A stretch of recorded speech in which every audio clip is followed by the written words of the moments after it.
उत्तराखंड के चमोली जिले में ग्लेशियर टूटने के बाद भारी तबाही देखने को मिली है।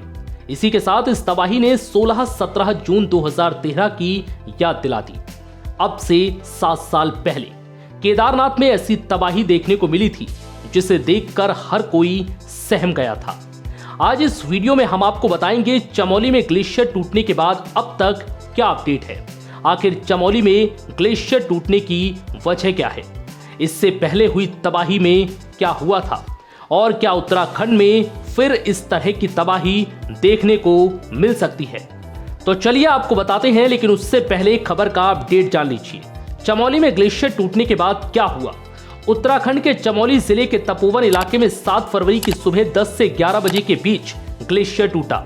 ग्लेशियर टूटने के बाद आई सैलाब ने अब तक 14 लोगों की जान ले ली। यह आंकड़ा बढ़ भी सकता है। करीब 16 से ज्यादा लोगों को सुरक्षित निकाल लिया गया है। दैनिक भास्कर की एक रिपोर्ट के मुताबिक पता चला है कि इस हादसे में करीब 170 लोगों की मौत की आशंका है, क्योंकि अब भी कई लोग मलबे और टनल में फंसे हुए हैं, जिन्हें सुरक्षित बाहर निकालने के लिए एनडीआरएफ और वायुसेना की टीमें लगातार जुटी हुई हैं। ऋषि गंगा घाटी में इस वक्त सैलाब आ गया है। पानी घाटियों से होते हुए कई घरों में घुस गया। वहां जान माल का भारी नुकसान हुआ है, जिसका सटीक आकलन करना अभी बेहद मुश्किल है। और ग्लेशियर टूटने के साथ ही ऋषि गंगा और धौली गंगा नदियों का जल स्तर भी दोबारा बढ़ गया है। चमोली में यह हादसा कैसे हुआ। 2019 में आई एक स्टडी की रिपोर्ट बताती है कि 21वीं सदी यानी कि मौजूदा समय में हिमालय के ग्लेशियरों के पिघलने की रफ्तार पिछली सदी के आखिरी 25 साल के मुकाबले 2 गुनी हो चुकी है। यानी ग्लेशियरों से बर्फ लगातार पिघलती जा रही है। तापमान बढ़ने से ग्लेशियरों के निचले हिस्से को नुकसान हो रहा है। ऐसे में पानी की कमी के साथ ही हादसे भी बढ़ेंगे। चमोली जैसी घटना इसकी गवाह है। करीब 80 करोड़ लोग सिंचाई, बिजली और पीने के पानी के लिए हिमालय के ग्लेशियरों पर निर्भर हैं।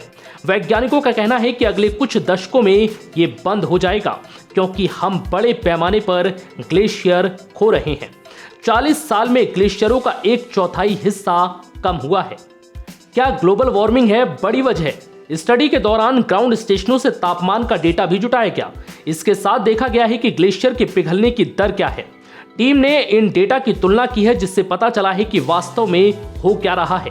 टीम के ही एक सदस्य मॉरन ने बताया है कि ग्लोबल वार्मिंग ही बर्फ को सबसे ज्यादा नुकसान पहुंचा रही है।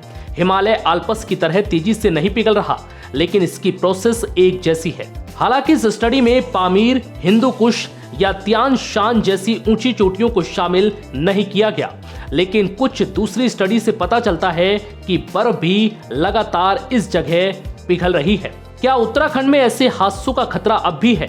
उत्तराखंड पुलिस के मुताबिक श्रीनगर, ऋषिकेश और हरिद्वार में पानी का स्तर खतरे के निशान से ऊपर जा सकता है। उत्तर प्रदेश में गंगा के किनारे बसे शहरों में अलर्ट जारी किया गया है।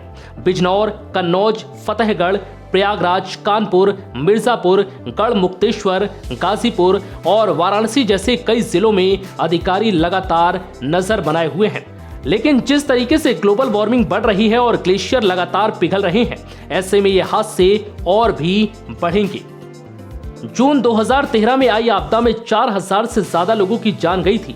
16-17 जून 2013 को बादल फटने और इसके बाद ग्लेशियर टूटने से रुद्रप्रयाग, चमोली, उत्तरकाशी, बागेश्वर, अल्मोड़ा, पिथौरागढ़ जिलों में भारी तबाही मची थी।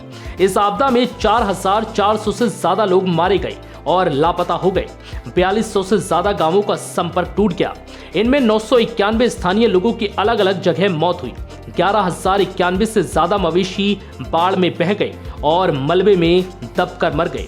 ग्रामीणों की 1309 हेक्टेयर भूमि बाढ़ में बह गई थी। 2141 मकानों का नामो निशान मिट गया। 100 से ज्यादा होटल तबाह हो गए। आपदा में 9 नेशनल हाईवे, 35 स्टेट हाईवे और 2385 सड़कें, 46 मोटर पुल, 172 बड़े और छोटे पुल बह गए और क्षतिग्रस्त हो गए। चमोली में आई भीषण आपदा के बाद भारतीय वायुसेना ने प्रभावित इलाके का एरियल सर्वे किया है। इसके आधार पर शुरुआती रिपोर्ट में बताया गया है कि धौली गंगा और ऋषि गंगा के संगम पर Tapovan hydro electric power project पूरी तरह से बर्बाद हो चुका है। इस प्रोजेक्ट को ऋषि गंगा परियोजना भी कहा जाता है। एयरफोर्स के MI-17 और ALH हेलीकॉप्टर्स ने आज सुबह देहरादून से जोशीमठ के लिए उड़ान भरी। एरियल रेस्क्यू और रिलीफ मिशन शुरू किया गया। NDRF और ITBP की टीमें तपोवन इलाके में अलग अलग जगहों पर रेस्क्यू ऑपरेशन चला रही हैं।